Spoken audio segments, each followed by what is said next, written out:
Olá, começa mais um Café com Autoridade, o programa que traz até você, internauta e telespectador, a oportunidade de conhecer um pouco mais sobre as autoridades do nosso município e região. Hoje temos a grata satisfação de receber em nossos estúdios o Coronel da Reserva, Rubens Aparecido Rafael. Coronel, obrigado por aceitar o nosso convite. Amaral, eu que agradeço, muito bom dia a todos.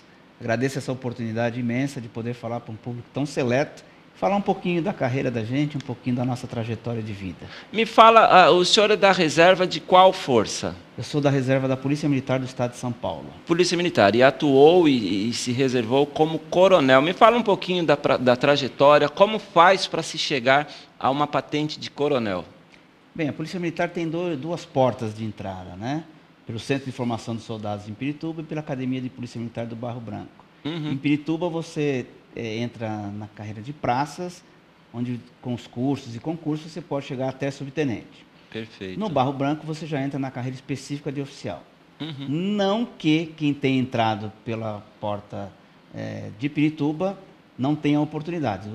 Muito pelo contrário, tem até uma oportunidade maior, porque não há limites de idade, para que ele possa aí galgar o oficialato também, ou por meio da Academia do Barro Branco, ou no quadro de oficiais administrativos. Então, para se tornar um oficial, você faz algo similar a uma faculdade, a uma universidade. Você faz o curso superior em Barro Branco, é isso? Perfeitamente. O Barro Branco oferece um curso de nível superior, né, onde você sai bacharel em ordem de segurança pública, em ordem de manutenção de segurança pública, e depois você vai fazendo o seu mestrado, doutorado, à medida que você vai galgando os postos na corporação. É uma universidade em tempo integral, a minha época, inclusive em regime de internato, né, onde você só pensa em estudo, só pensa na sua carreira. E qual a duração do curso?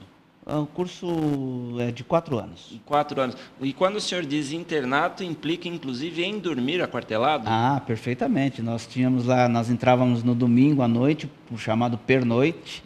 Às 10 horas era a revista do pernoite, todos tinham que estar lá, né? Devidamente fardado, bonitinho. Já fardado. No primeiro instante já se assume a farda, os regulamentos pertinentes à força? No primeiro momento você entra como numa faculdade, você é o chamado bicho, né? Bicho. Então você está lá de calça, enquanto seu uniforme, seu fardamento é preparado, você passa por um bom tempo com calça jeans e camiseta branca, o que o diferencia dos demais que já estão fardados.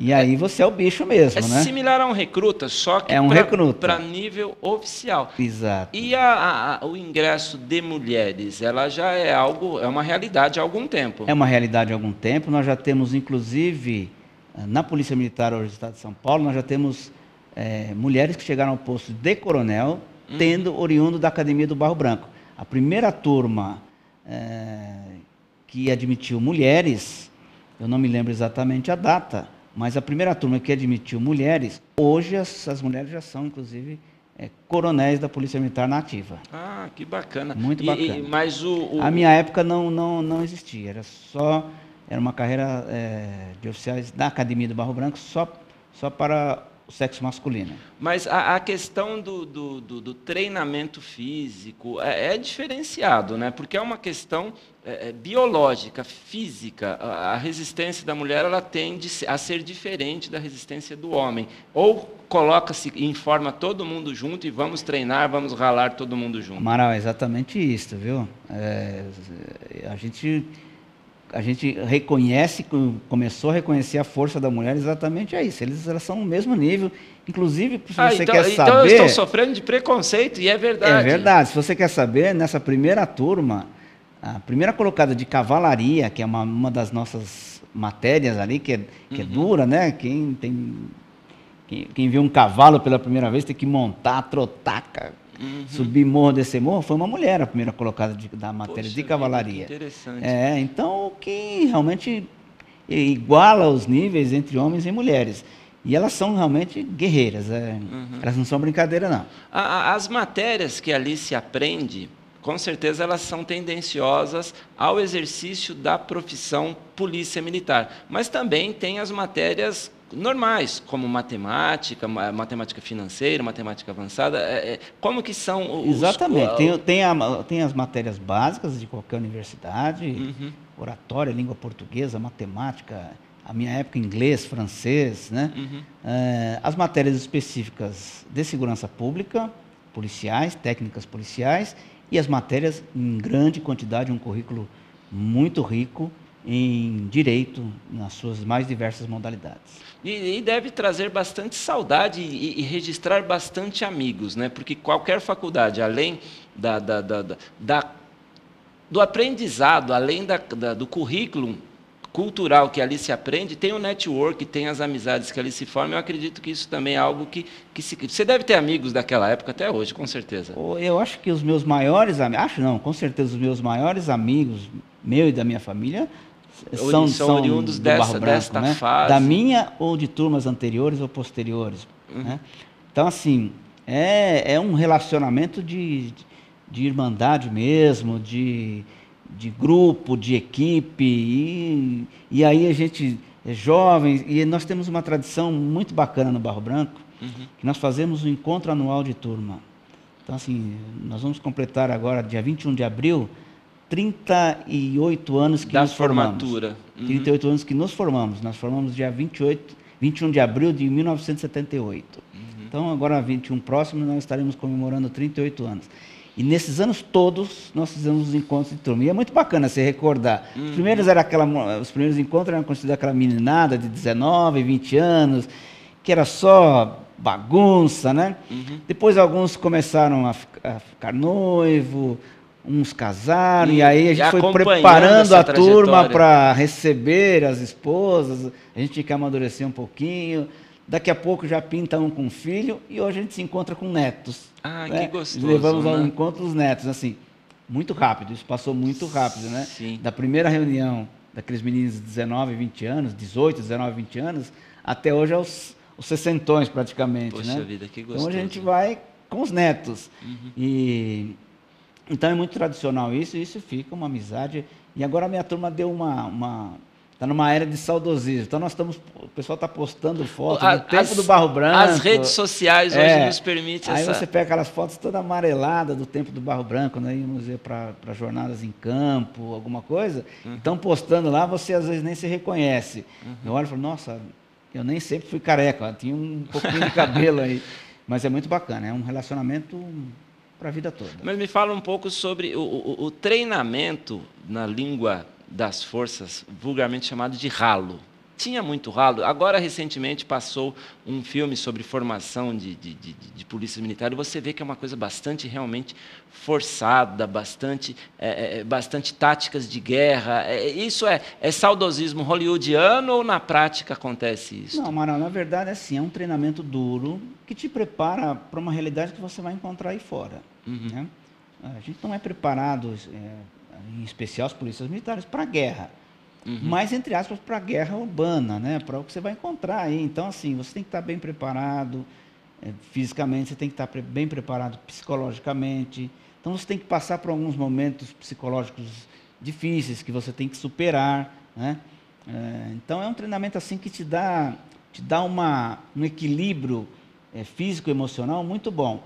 E alguns chamam ralo, eu realmente não via, eu via mesmo com um grande aprendizado e entendia que aquilo era necessário, e foi necessário, para você ter um perfeito equilíbrio entre o físico e o psicológico. Então, e nesse ponto é muito equilibrado esse treinamento, é muito interessante, né?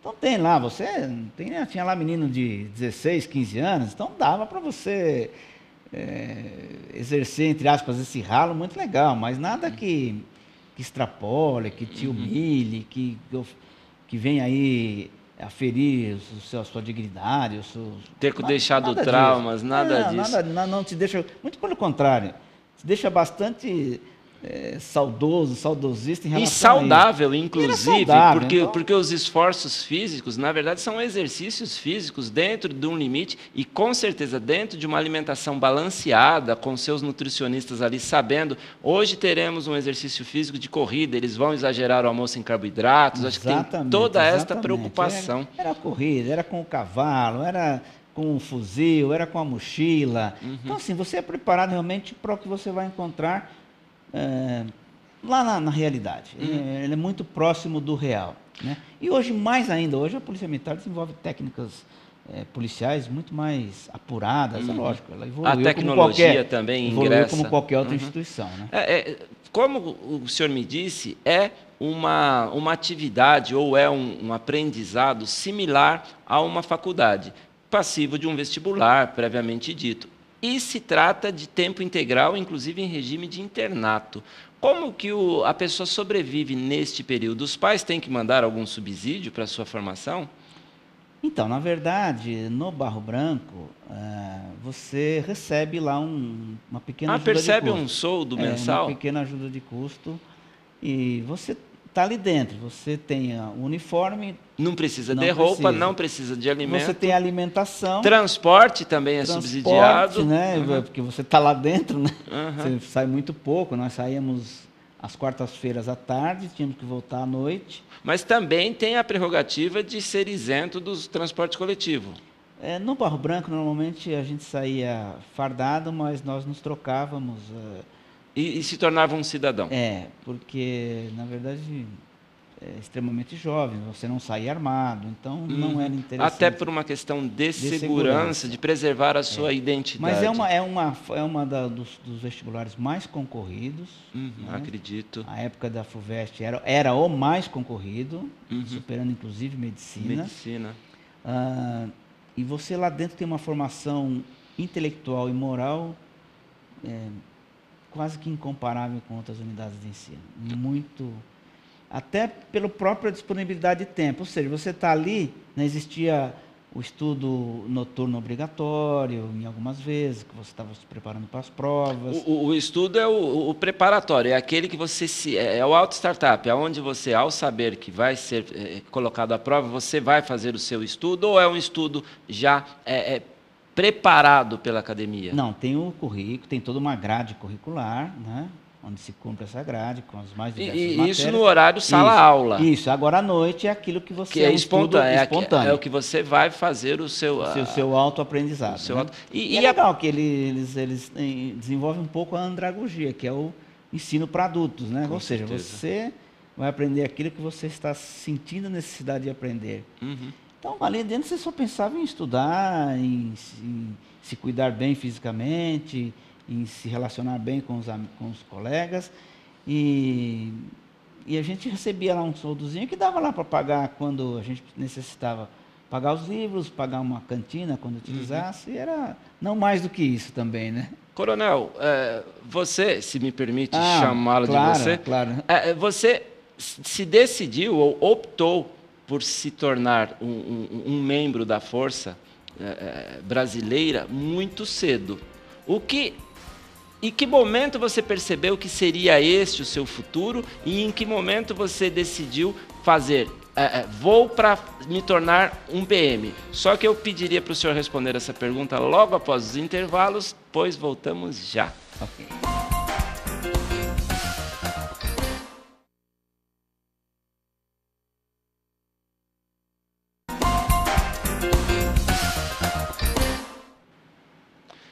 De volta com o Café com a Autoridade, hoje conversando com o Coronel Rubens. Coronel, antes do intervalo eu perguntei para o senhor o momento em que você percebeu que a sua vocação lhe encaminharia para ser um agente das forças brasileiras, porque é uma decisão um tanto quanto cedo, né? É bem jovem a pessoa quando faz essa escolha. É extremamente jovem quando você toma essa decisão. Eu já tinha meu pai, que era sargento da Polícia Militar, e eu admirava muito a profissão dele. Ele contava lá os causos, né? Ele trabalhava à época na Zona Sul de São Paulo, e ele vinha e aquilo me empolgava bastante. Mas, afora isso, eu tinha uma grande vontade de ser militar. Eu admirava a postura dos militares, o fato do camarada estar sempre barbeado, sempre limpo, sempre com uma postura. Aquilo me chamava bastante atenção. E eu disse, bom, eu vou tentar seguir a carreira do meu pai, mas em não conseguindo, eu vou para o exército e lá eu quero fazer carreira. Era uma decisão já, eu falei, a não ser que eu chegue lá e não me adapte de forma nenhuma. Mas já era uma decisão, lá com 16, 17 anos. Você já tinha noção da dificuldade da prova de vestibular que você iria enfrentar? E qual foi o seu preparo?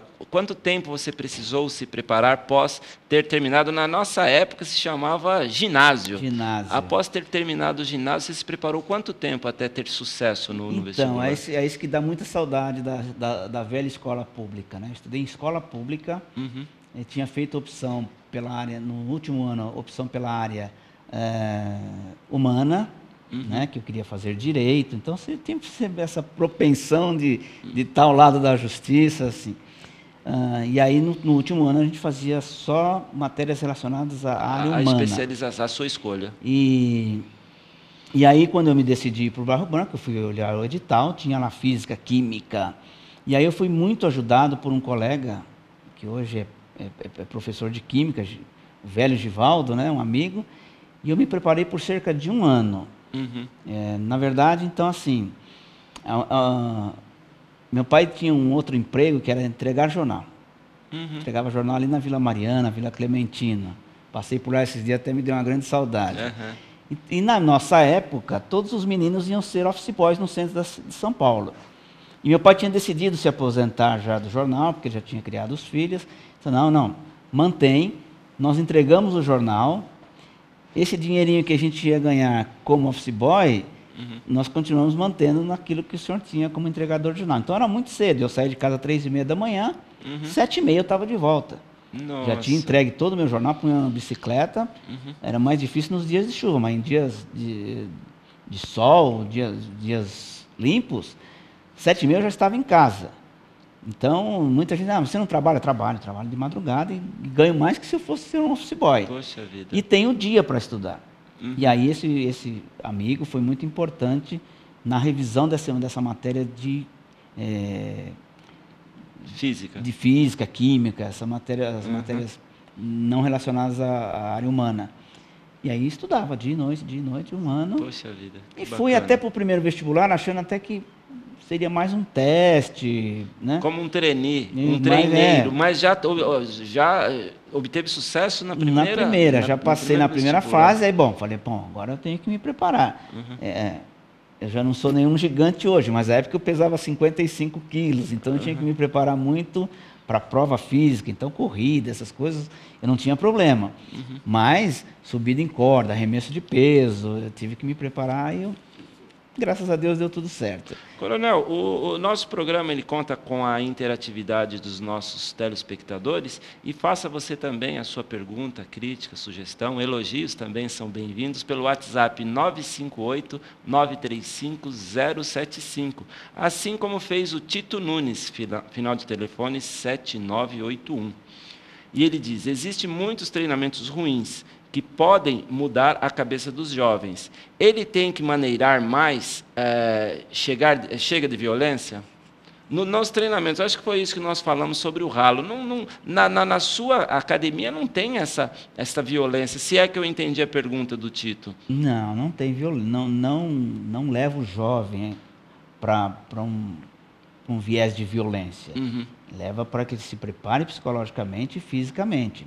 Então, assim, o pessoal vulgarmente chama de ralo, mas era muito técnico o treinamento. Eu acredito que essa pergunta, treinamentos técnicos, ela tenha tido bastante a influência do que se vê na televisão, que para combater a violência você tem que ser violento. Não, isso de forma alguma. Ela te expõe em algumas situações que você de fato vai encontrar. Né? Então, é um treinamento técnico, não é o que se chama de ralo pelo simples ralo, do prazer do ralo, para levar o jovem do masoquismo. Não, de forma nenhuma. É muito técnico e muito, como eu falei, muito próximo do que você vai encontrar na realidade.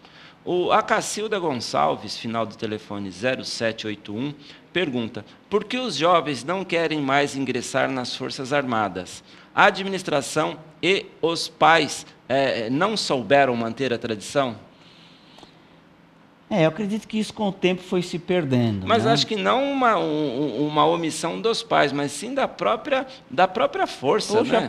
você vê, as instituições hoje, está bem ao contrário. Né? Na nossa época, Servir era todos obrigatório. era obrigatório. A exceção era não servir. Sim. E hoje, por circunstâncias que a gente não entende bem, hoje a exceção é servir ao Brasil, servir à pátria, servir a uma força. É uma pena, porque preparava muito jovens, principalmente em termos de dar princípios, né? Prepará-lo para a vida realmente, mesmo que ele ficasse ali um ano. Algumas coisas mudaram na nossa cultura e educação, né? Eu, e tenho certeza que você também, teve a oportunidade de ter o SPB no seu curso curricular do ginásio, Organização Social Política Brasileira, SPB, Educação Moral e Cívica. A gente tinha, assim... EPB, Estudo dos Problemas Brasileiros. O SPB, Organização Social e Política Brasileira, e Educação Moral e Cívica. Isso preparava você para conhecer o seu país, né? Para entender o seu país, para entender a organização política do seu país. Os hábitos eram outros, né? Os próprios pais faziam questão de ser chamado de senhor pelos filhos. Quer dizer, a gente deu uma maneirada nisso. Isso não é saudosismo, nem ser conservador. É claro que tem que evoluir. Meus filhos me chamam de você sem nenhum problema. A gente tem uma relação. Hoje a relação amigo, pai e filho é muito melhor do que da minha época pai e filho. Pai era o pai. Era intocável, né? Hoje o pai é amigo. Um olhar do pai. Exatamente. Você já sabia o que te esperava depois. Hoje o pai é amigo, a mãe é amiga. Nós somos amigos. Hoje nós somos muito mais amigos do filho do que pais, né? A gente se interage, aprende com eles. Então não é nenhum saudosismo, mas era alguma coisa que preparava o jovem para entender um pouco o seu país, né? Politicamente, com seus problemas, né? Infelizmente, mas isso vai, se Deus quiser, nós vamos retornar com isso. A educação no Brasil ainda vai continuar a ser uma das melhores. O José Souto, final de telefone 9196, pergunta se havia muita entre os recrutas, gerava muita competitividade ou era mais um clima de união? Muito mais de união, mas muito mais. O próprio grupo tratava de extirpar esse tipo de coisa. Então, assim, esses dias confundiram, o meu grupo de WhatsApp confundiu o meu aniversário e me deu parabéns no dia 5 de abril, quando, na verdade, eu faço dia 7 de junho, né? Alguém achou que era meu aniversário, colocou, e depois eu falei, pessoal, obrigado, mas não é. E um deles, que está em Bauru, olha só, hein? Eu estou falando de coisas de 40 anos atrás.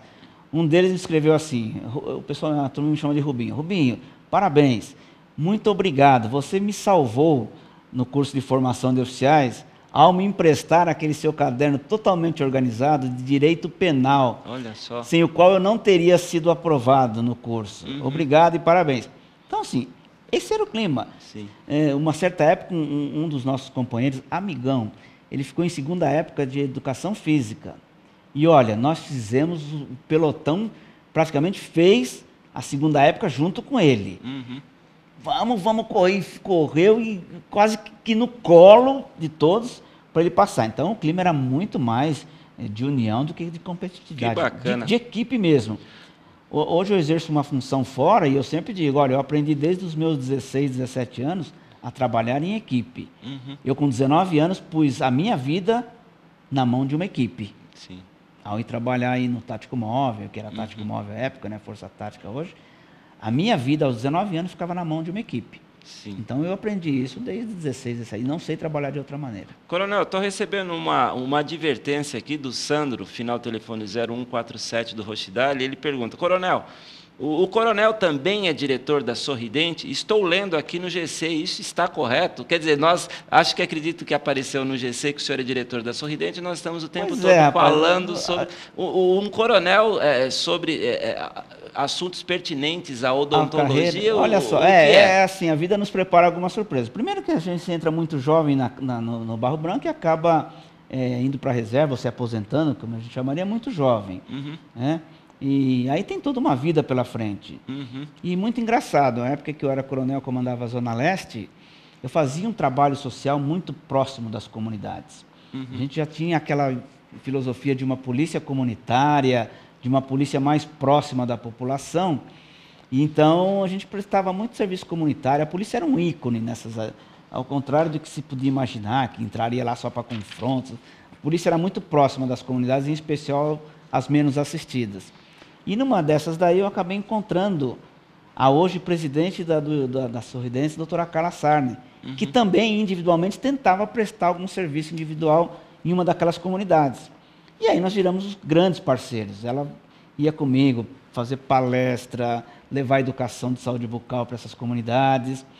E ficamos muito amigos. E eu passar para a reserva, esse coronel, o senhor não vai fazer nada em casa mesmo, além de atrapalhar a mulher. Então vamos trabalhar junto, vamos dar prosseguimento nesse trabalho. E aí a Sorridentes nunca abriu mão desse trabalho social. Hoje é uma das gigantes do ramo e ela não abre mão desse trabalho social. Tanto é que, em 2012, nós resolvemos separar as atividades e nós fundamos o Instituto Sorridentes. E eu cuido hoje do Instituto Sorridentes. Eu sou o diretor do Instituto Sorridentes, que aperfeiçoou e melhorou e progrediu com esse trabalho nas comunidades aí. Nós vamos nas mais longínquas comunidades prestar assistência de saúde bucal, orientação, etc. Com essa frase, o senhor já deu início à resposta para a pergunta da Adriana, final do telefone 4602, que gostaria de saber sobre as ações do Instituto Sorridente. Então, nós temos uma causa muito clara: promover de forma contínua a saúde bucal e erradicar a cárie no Brasil. É bem uma proposta, um princípio bem audacioso, mas é a nossa proposta.